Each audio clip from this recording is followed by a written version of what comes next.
আজি থলুৱা শাক পাতেৰে এখন মাছৰ থালি ৰেডি কৰিবলৈ ওলাইছোঁ আৰু ভাবিলোঁ উপস্থাপন শৈলীটো আপোনালোকৰ লগতো শ্বেয়াৰ কৰোঁ। আহক তেনেহ'লে।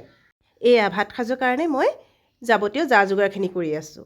ৰৌ মাছৰ সৈতে এয়া মানিমুনি আৰু নৰসিংহৰ অকণমান জোল বনাম বুলি ভাবিছিলোঁ আৰু মাছৰ মাথাৰে সৈতে কচু আৰু ৰহৰ দাইলে অকণমান জালুকীয়া মুড়িঘণ্ট বনাম বুলি ভাবিছোঁ। সেইকাৰণে মাছৰ মাথা কেইপিচ এয়া বেলেগকৈ থৈ ল'লোঁ। এই তৰকাৰীখন খাই খুব ভাল লাগে। আজি আপোনালোকৰ লগতো শ্বেয়াৰ কৰিলোঁ। প্ৰথমে এয়া ৰহৰ দাইলখন আৰু লগতে কচু থুৰ এমুঠি এয়া কুমলীয়া পাত আৰু কুকাৰটোতে অকণমান নিমখ দি বইল হ'বলৈ দিম। পানী বেছি নিদিওঁ, অলপমান পানী দিম যাতে দাইলখিনি বইল হয় ভালকৈ। আৰু এটা হুইচেল মাৰিলেই হ'ব। কুকাৰটো বন্ধ কৰি মাত্ৰ এটা হুইচেল মাৰিবলৈ দিম।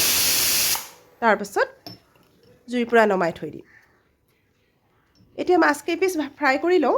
গতিকে মাছত নিমখ হালধি সকলোখিনি দি ভালদৰে সানি ল'লোঁ।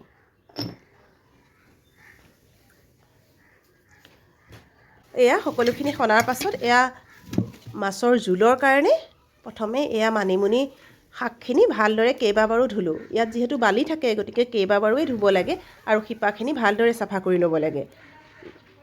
এইখিনি এনেকৈ চাফা কৰি লৈ মিক্সিৰ জাৰটোতে অলপ অলপকৈ পিচি দিম। ইয়াত অকণমান নৰসিংহৰ পাতো দিছোঁ। সকলোখিনি দি এনেদৰে কেইবাবাৰো অলপ অলপ পানী দি পিচি ল'লোঁ। এয়া অলপ অলপকৈ পিচি আনিলোঁ আৰু দুটামান জলকীয়াও মাজে মাজে দি দিলোঁ। এয়া নৰসিংহৰ পাত কেইটামান শেষত থাকিলে সেইকেইটাও দি দিছোঁ। তেতিয়া আঞ্জাখনৰ সোৱাদটো অলপ বেছি ভাল লাগে। আৰু এতিয়া কেৰাহীখনত তেল গৰম কৰি মাছ কেইপিচ দি ভাজি লওঁ।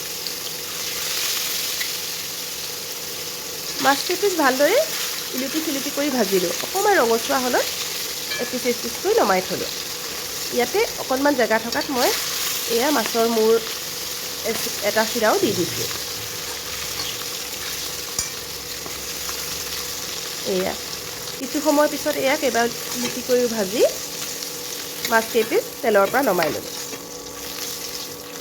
এইকণ অকণমান থাকক লগতে আৰু বাকী কেইপিচ মাছৰ মাথাও দি দিছোঁ। আৰু এইখিনি ফ্ৰাই কৰা হোৱাৰ পাছত এয়া মই পাঁচফোৰণ দিলোঁ, শুকান জলকীয়া দুটা দিলোঁ আৰু নহৰু আদা 1 চামুচ দি দিলোঁ। আৰু এইখিনি অকণমান ভাজি লৈ এটা আলুগুটি দি দিলোঁ। আলুটো অৱশ্যে বইল কৰা।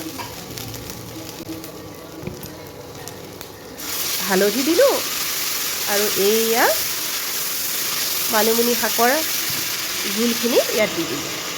নিমখ পৰিমাণ মতে দি ঢাকোন মাৰি মাৰি কিছু সময় ভাজিলোঁ। লৰাই লৰাই ঢাকোন মাৰি মাৰি অলপ সময় ভাজিলোঁ। ভাজি থাকোঁতে পানীটো শুহি গ'ল। গতিকে অলপমান গৰম পানী দিলোঁ আৰু এয়া বাতিটো আওখালি পানীখিনি দি কিছু সময় উতলিবলৈ দিলোঁ।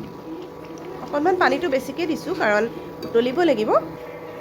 আৰু এয়া উতলি থাকোঁতে অলপ ঘন হৈ আহিবই। আৰু যেতিয়া ঘন হৈ আহিল অলপ ভালদৰে শাকখিনি সিজি গ'ল তেতিয়া মাছৰ টুকুৰাকেইটা দি দিলোঁ। এতিয়া অলপ সময় উতলিলেই আঞ্জা নমাব পৰা হ'ব।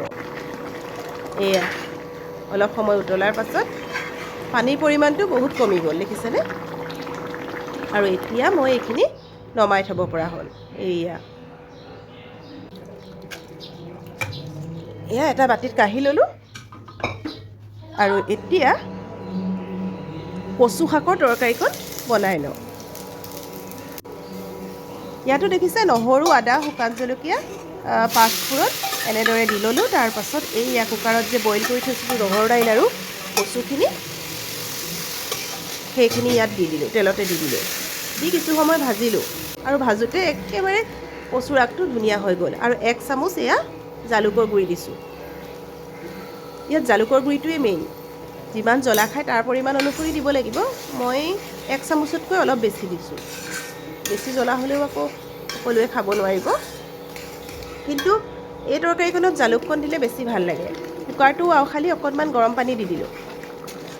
তেতিয়াহে জালুকখিনি ভালদৰে মিলি যাব। আৰু এতিয়া মাছৰ মূৰ কেইপিচ ইয়াত দি অলপ সময় উতলিবলৈ দিম। এই তৰকাৰীকণ খাবলৈ খুবেই ভাল হয়। এয়া পূৰা ডাঠ হৈ আহিল, খুব ধুনীয়াকৈ পানীখিনিও শুহি গ'ল আৰু আমাৰ ভাতৰ লগত খাব পৰাই হ'ল। এয়া মই ভাতখিনি বাঢ়ি ল'লোঁ। এয়া হৈছে মাছৰ তৰকাৰীকণ। কেতিয়াবা এনেকৈ মাছৰ তৰকাৰীকণ খাই খুবেই ভাল লাগে আৰু স্বাস্থ্যৰ কাৰণেও ভাল। আৰু এয়া হৈছে কচুৰ শাকৰ সৈতে মাছৰ মুড়িঘণ্ট। আৰু লগত বনালোঁ অকণমান ৰঙালাও ভাজি আৰু মগু দাইল। যিহেতু শাকেৰেই আঞ্জা বনাইছোঁ, গতিকে অকণমান মগু দাইলো বনাই দিছোঁ সকলোৰে কাৰণে। আৰু এয়া আজি মোৰ দুপৰীয়াৰ শাকে মাছে এসাঁজ।